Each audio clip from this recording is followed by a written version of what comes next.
হয়, সমাগত 2024 বৰ্ষৰ অসম বিধানসভা নিৰ্বাচন ইতিমধ্যে প্ৰতিটো ৰাজনৈতিক দলে কঁকালত টঙালি বান্ধি সাজু হৈছে আগন্তুক নিৰ্বাচনলৈ। চৰকাৰৰ কাম কাজক লৈ বা তথা স্থানীয় বিধায়কগৰাকীৰ কাম কাজক লৈ সমষ্টিবাসী কিমান সন্তুষ্ট তাকে জানিবলৈ মই বৰ্তমান আহি উপস্থিত হৈছিলোঁ ঢেকীয়াজুলি সমষ্টিৰ অন্তৰ্গত অৰিয়ান্তলীত। মই পোনে পোনে যাবলৈ বিচাৰিছোঁ। ইয়াৰ যিসকল সাধাৰণ ভোটাৰ আছে, সাধাৰণ ভোটাৰসকলে আচলতে শাসনৰ গাড়ীত কাক বিচাৰে বা সমষ্টিটোক লৈ বা সমষ্টি যিগৰাকী বিধায়কক লৈ বা চৰকাৰৰ কাম কাজক লৈ তেখেতসকল কিমান সন্তুষ্ট। হয়, আমি ঢেকীয়াজুলি সমষ্টিৰ বিধায়ক অশোক সিংহ ডাঙৰীয়াক আমি তেওঁক যি দুৰ্নীতি কৰি আছে সেই দুৰ্নীতিত আমি মুঠেই সন্তুষ্ট নহয়। গতিকে আমি পৰিৱৰ্তন বিচাৰিছোঁ। গতিকে তেওঁ দুৰ্নীতিৰ বহুত পাহাৰ দুৰ্নীতিত আমি গম পাইছোঁ। গতিকে তেওঁ যিবিলাক মাটি জুবিন গাৰ্গৰ ওচৰত যিখিনি মাটি ল'লে বা আমাৰ মহিলা সমিতিৰ ঢেকীয়াজুলিৰ ওচৰত যিখিনি মাটি ল'লে, তেওঁ এইবিলাক লুণ্ঠন ৰাজ চলাইছে। গতিকে আমি মুঠেই সুখী নহয়। গতিকে এইবাৰ আমি পৰিৱৰ্তন বিচাৰিছোঁ। গতিকে আমাৰ সমূহ ৰাইজে নতুন এখন চৰকাৰ অহাৰ আশা এটা কৰিছে। আমাৰ গাঁৱত যিবিলাক উন্নয়ন হৈছে সেই উন্নয়নত একোৱেই হোৱা নাই। গতিকে এই আমাৰ ওচৰতে নিচেই কাষত নামঘৰ, গতিকে নামঘৰটোত তেওঁ আহিবলৈ সময় নাপালে। গতিকে আমাৰ নিচেই গাঁৱৰ নামঘৰটোত তেওঁ 10 পইচা এটা অৰিহণা দিব নোৱাৰিলে। গতিকে আমি তেওঁক কোনো পধ্যে আমি এই বিষয়লৈ সমৰ্থন কৰিব নোৱাৰোঁ। আৰু এগৰাকী ভোটাৰ আছে, মই তেওঁৰ ওচৰলৈ যাব বিচাৰিম। গাঁৱৰ উন্নয়ন বুলি ক'ব গ'লে তেওঁ একো কৰা নাই। আৰু 2 নম্বৰ কথা হ'ল কি, আমি পৰিৱৰ্তন এটা বিচাৰিছোঁ। 10 বছৰ হৈ গ'ল, সলনি কৰিব লাগে। তেওঁলোকৰ আগন্তুক আমাৰ আৰু বিধায়ক আহিব, বেলেগ পাৰ্টিও থিয় কৰিব, আমি বিচাৰিছোঁ। আৰু আমাৰ মুঠেই সন্তুষ্ট নহয় আমি তেওঁৰ পৰা। আপোনালোকৰ আপুনি যিটো সমষ্টিত আছে বা যিখন গাঁৱত আছে অৰিয়ান্তলী গাঁৱত, আচলতে ইয়াৰ ডেভেলপমেণ্ট বুলি বা উন্নয়ন বুলি একো হোৱা নাই নেকি? ডেভেলপমেণ্ট আপুনি চাওক কি হৈছে, কংগ্ৰেছ জিলিকি থকা আজিৰ দিনত আকৌ কি কৰিল, নামঘৰ টিংখিনি আমি বিচাৰিলেও নিদিলে। এইখিনিৰ পৰা থিয় হৈ পেলাই গুচি গ'ল, ক'ত মন্দিৰ আছে তালৈ গুচি গ'ল, আমাক একো নিদিলে। আমি সিহঁতে কি পালোঁ গাঁও হিচাপে? একোৱেই নাপালোঁ। বিগত 10 বছৰ একো নাপালে। সৰু সৰু কেইটামান পাইছোঁ, কিন্তু এইকেইটা আমি সন্তুষ্ট নহয়। যে মই কাম চাওক, পানী নোলায়, পিছফালে আছে, ক'ত পানী ওলায়? আজি কিমান বছৰ পানীয়ে নাই। গতিকে এয়া পৰিৱৰ্তন কেনেকৈ হয়? পৰিৱৰ্তন তাত চিঞৰি থাকিলে নহ'ব, ইয়াত চিঞৰিব লাগিব, গাঁৱত চিঞৰিব লাগিব। পকেট পৰিৱৰ্তন কৰিলে নহ'ব, আমাৰ গাঁও পৰিৱৰ্তন হ'ব লাগিব। পূৰ্বতে এইটো বৰচলা বিধানসভা সমষ্টিৰ অন্তৰ্গত আছে। এতিয়া নতুনকৈ আমি ঢেকীয়াজুলি সমষ্টিৰ অন্তৰ্গত এটা আমাৰ এৰিয়া, এইটো অৰিয়ান্তলী। এই অৰিয়ান্তলীত উন্নয়ন বুলি ক'বলৈ গ'লে যিটো শিক্ষা ব্যৱস্থা আছে, এখন অপ্ৰাদেশিকৃত হাইস্কুল আছে ইয়াত। সেই হাইস্কুলখন বহু দিনৰ পৰা তেখেতসকলে যুঁজি আছে, কিন্তু এতিয়ালৈকে প্ৰাদেশিকৰণ হোৱা নাই। প্ৰাদেশিকৰণৰ সমস্যাটো দূৰ হ'ব লাগে, 1 নম্বৰ। 2 নম্বৰ হৈছে যে আমাৰ স্বাস্থ্য বুলি ক'বলৈ গ'লে যিটো ছাব চেণ্টাৰ আছে, তাত পৰ্যাপ্ত পৰিমাণে ষ্টাফ নাই, পৰ্যাপ্ত পৰিমাণে মেডিচিনছ নাই, যোগান ধৰিব পৰা নাই। আৰু যিটো আন্তঃগাঁথনি আছে হস্পিটেলৰ, সেই আন্তঃগাঁথনিটো খুব নিম্নমানৰ।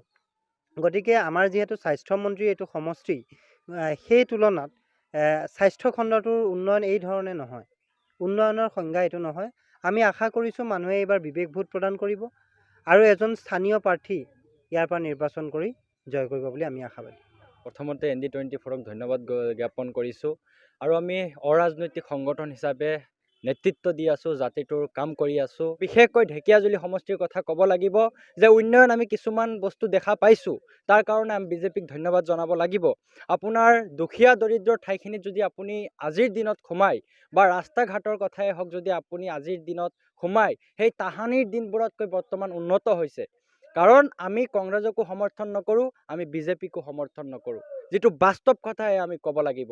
আজি বিজেপিৰ আপুনি সংখ্যালঘু ঠাইতে হওক, মুছলমান ঠাইতে হওক, আপুনি যদি আজি চাব যায় যে যিবোৰ ঘৰত আগতে আপোনাৰ সৰু সুৰা ঘৰত মানুহে বাঁহেৰে বা খেৰিৰে ঘৰ বনাই থাকিব লগা হৈছিল, সেইসমূহ পৰিয়ালে আজি পকী ঘৰত থাকিব পাৰিছে। তাৰ কাৰণে আমি বিজেপি চৰকাৰক শলাগ জনাইছোঁ আৰু ধন্যবাদ জনাইছোঁ। আৰু এটা কথা ক'ব লাগিব যে আমি শান্তি বিচাৰোঁ, সম্প্ৰীতি বিচাৰোঁ, মিলা প্ৰীতি বিচাৰোঁ, ভাতৃত্ববোধ বিচাৰোঁ, এজনৰ হাত ধৰি আন এজনে আগুৱাই যাব বিচাৰোঁ। কিন্তু বৰ্তমান বিজেপি চৰকাৰৰ দিনত দেখা পোৱা গৈছে যি সাম্প্ৰদায়িকতা। গতিকে এয়া আমি ধিক্কাৰ জনাইছোঁ মুছলিম ছাত্ৰ সন্থাৰ ফালৰ পৰা। মই এটাই ক'ব বিচাৰিছোঁ যে বৰ্তমান পৰিৱৰ্তনটো এনেকৈ হৈছে, ধৰ্মলৈ ৰাজনীতি কৰা, এইটো হ'ল 1 নম্বৰ পৰিৱৰ্তন। যিয়ে নেকি অপেন চেলেঞ্জ দিয়ে মুখ্যমন্ত্ৰী ডাঙৰীয়াই, ম্যাদ খতম কৰিব, 5ৰ পৰা 6 লাখ ভোট কৰ্তন কৰিব, মানে ভোট কাটাৰ এটা কৰ্তন কৰিছে। আৰু নেকি যোনটো এছাৰ যোনটো আহিছে, এছাৰৰ এনেই এটা বেকু ভাওনা, সাধাৰণ পাব্লিকক হাৰাশাস্তি কৰি আছে। আৰু জনপ্ৰিয় কণ্ঠশিল্পী জুবিনদাৰ ন্যায়টো যাতে মাত মাতিব আগবাঢ়ি নাহে, তাৰ কাৰণে এছাৰ প্ৰক্ৰিয়াৰ এটা সাধাৰণ পাব্লিকক হাৰাশাস্তি কৰি আছে। জুবিনদাৰ ন্যায়টো আজিলৈকে দিব পৰা নাই। আৰু এই বিজেপি চৰকাৰক এটাই কথা আহ্বান কৰিব বিচাৰিছোঁ, সকীয়াই দিব বিচাৰিছোঁ, ইয়ালৈ যাতে ৰাজনীতি নকৰে।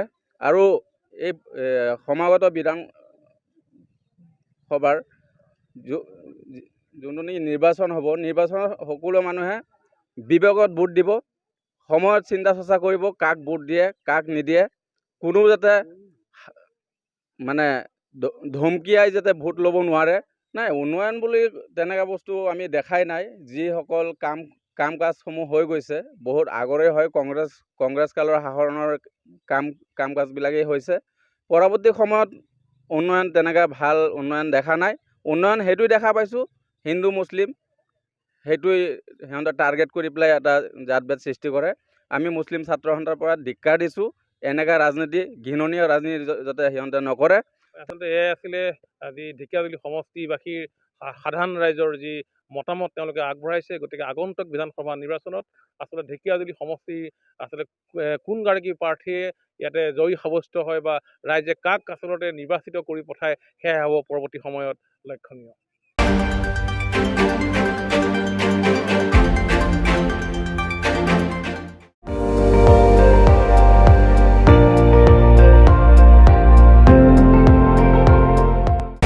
আপুনি চাই আছে ND24, সৰ্বশ্ৰেষ্ঠ নহয় সৰ্বোত্তমৰ দৌৰ।